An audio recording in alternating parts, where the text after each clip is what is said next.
Hey, let's start the game! Pepsiman is a strange game to say the least. It's a weird mixture of Temple Run, Road Rash, and Duffman from The Simpsons. Pepsiman is basically this satirical superhero who solves people's problems with Pepsi. Like, say, there are some people trapped in a house fire or something, and they're really parched, so firefighter tells Pepsiman to go get them some Pepsi or something. Oh, cool, there's a level that takes place in modern-day Detroit.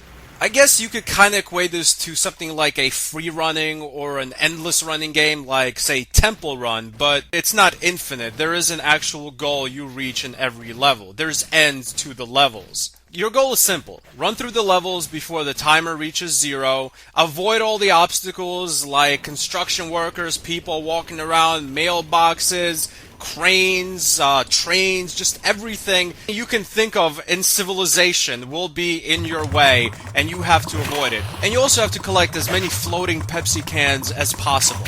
Now, while this game is weird, and obviously it's tongue-in-cheek, it's good.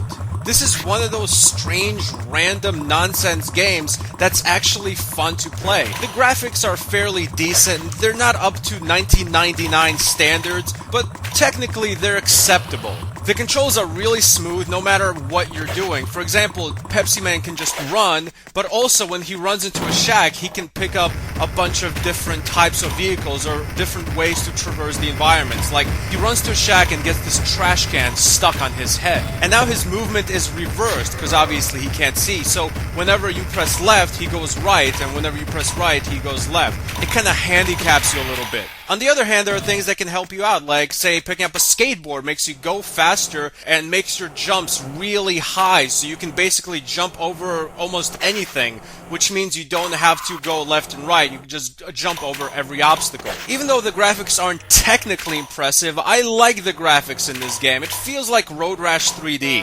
Everything is like a cardboard cutout, except Pepsiman himself, but it's colorful. There's a lot of things on the screen. There's a lot of things you'd expect to be in the various levels you have to run through. So everything in this game weaves together to make a nice warm sweater for you. It's not a sweater you're gonna wear year-round, but it has its time and place. Pepsiman can be played on those weird days when you just aren't sure what you want to play. It's like you have a hankering for something. It's not an FPS. It's not an RPG. You don't know what you want to do. You don't even know if you want to play a game. You just pop Pepsiman in, and it's weird enough, and fun enough, and exciting enough, and it's challenging enough where you will have plenty of fun, no matter how long you play this game for.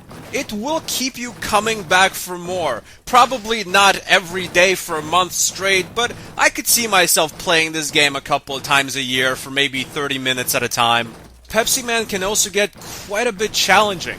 There are parts in this game that you will need to replay multiple times. So while this is a wacky, tongue-in-cheek casual game, it also requires lightning-fast reflexes at certain points. I'm surprised this is a good game. I wouldn't think that a wacky game that's basically an advertisement for Pepsi would be good, but it is. It's a solid title.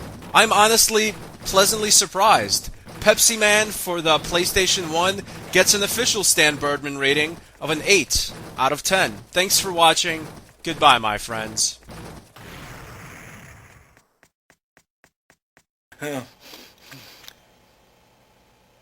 You're doing pretty good.